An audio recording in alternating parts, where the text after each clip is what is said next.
Please, my friend, join me. I have taken the liberty of ordering you your lobster. Thank you. It appears our fellow passengers are all gathered here again tonight. Ah.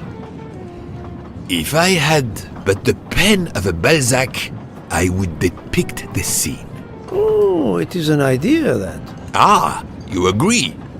It has not been done, I think, and yet it lends itself to romance, my friend. All around us are people of all classes, of all nationalities, of all ages. For 3 days, these people, these strangers to one another, are brought together. They sleep and eat under one roof. They cannot get away from each other. At the end of the journey, they part. They go their several ways, never perhaps to see each other again. Certainly it interests us, inviting us to watch and wonder about their lives. Ah, I know you, my friend. Even now, your mind, it is at work.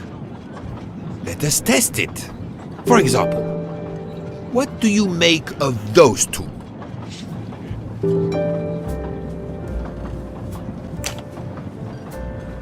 I was visiting my daughter. She works at the American Embassy in Istanbul. I told her she'd never find a husband there. Since I wanted to see Paris on my way home, she told me I should take this high-class train.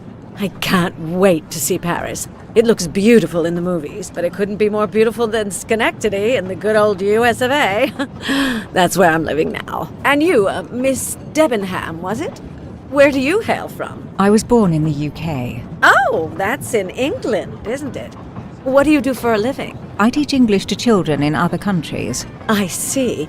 Oh, I wish I spoke a foreign language. My daughter speaks several languages. Let me tell you about her work. It's very important. There is much you can learn about someone just by observing them and listening. For example, that lady is reserved. She reveals little. She is self-contained. Some secret prompts her to allow her dinner companion to carry the conversation. I confess, in this case, what I witnessed in Istanbul suggests more, but I will respect her privacy. You will always amaze me.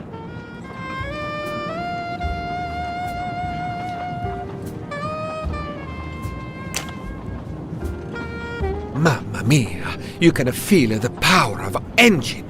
We climb into the mountains with ease. I know something about the power, and this baby has it in spades. There's something special about a train, I'll give you that.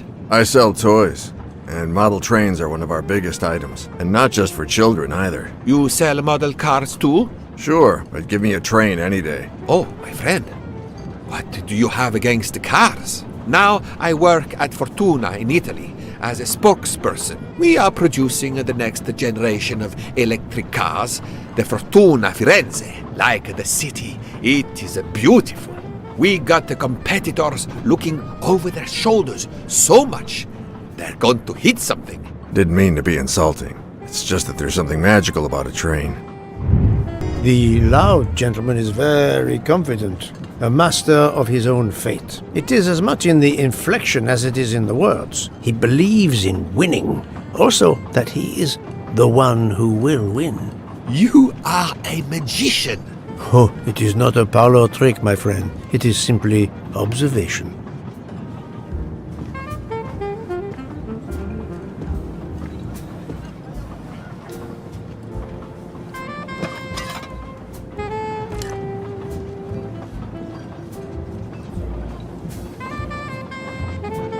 My friend, this is one of the best desserts I have ever eaten. You have always had the sweet tooth. But this, it is a masterpiece. I can't understand how the dessert can be so good. I would love to know what the recipe is.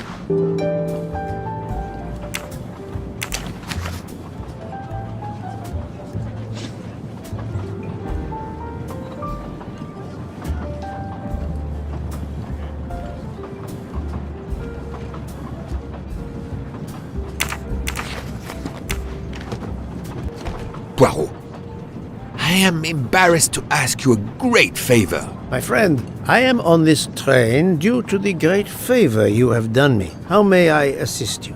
This dessert is sublime. If only I had the recipe. Unfortunately, the pastry chef, Miss Nielsen, she will guard her secrets. But you, my friend, I am sure you could make her confess. You wish me to persuade the pastry chef to give up her recipe? You who are the expert at interrogation. Book, it is a dessert. It is the pinnacle of desserts. You, my friend, who, as you say, are on this train, I blush to remind you. Fine, you win. Again, what wouldn't I do for you, my friend? Oh, thank you, Poirot. Good luck.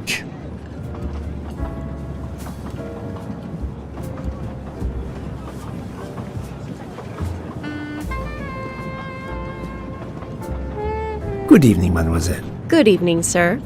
How can I help you? That was a magnificent dessert you served us tonight. I wanted to tell you personally how much both Monsieur Bouc and I enjoyed it. Thank you very much, sir. In fact, it is so good. Monsieur Bouc insists on knowing how you made it. Oh, sir, I'm sorry.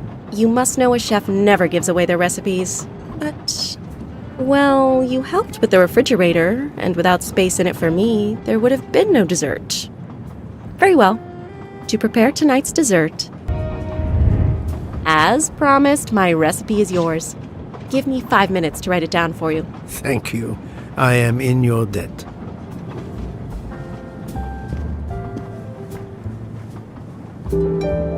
I can take advantage of this moment to resume my little observations of the passengers. Did you enjoy the meal? I'm not used to meals like this. You do not have good restaurants in Kenya? Actually, we do. This isn't the 1930s. I did not mean to offend. You didn't like the meal? The lobster, it was undercooked, and the potatoes were too dry. I expect, being Princess Dragomirov's assistant, you must be used to eating well. Cooking is an art. You do not need to wear the chef's hat to be an artist. What is your favorite dish? Currywurst. It is a specialty of mine.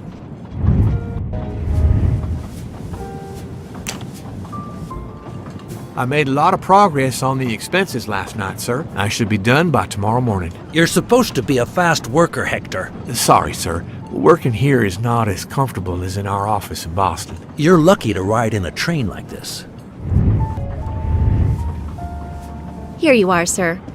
My recipe. Please tell Mr. Bouc he should not expect my recipes for the other desserts. Thank you very much, mademoiselle. I know he will sincerely appreciate the gesture, and I will make certain he gets the message.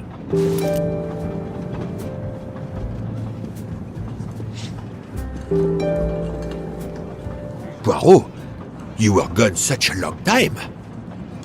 It proved more challenging than I expected. This is wonderful. Did it require the use of your little grey cells? More the exercise of my little taste buds. Thank you so much, my friend. Eat your dessert. You've earned it.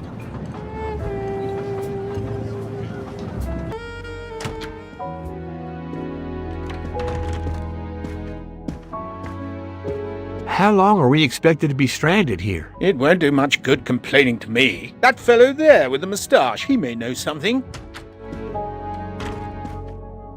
Excusez-moi, sir. Yes? Monsieur Bouc asks for you to join him in compartment 203.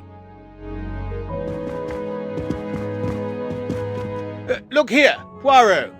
Can you tell us anything? I can tell you the snow, it will not move aside on its own. Of course, but you obviously have some influence with Bouc. I am going to see him now. I will ask him if he has any information.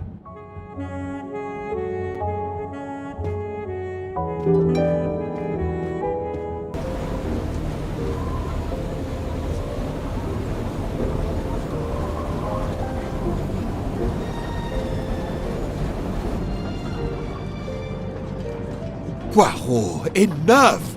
You have kept us in suspense ever since we left Lausanne. Forgive me, my friend.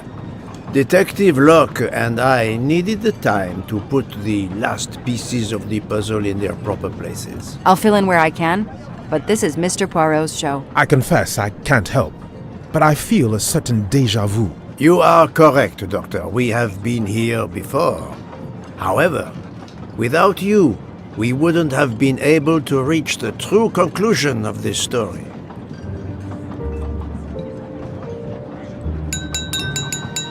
My friends, your attention, please.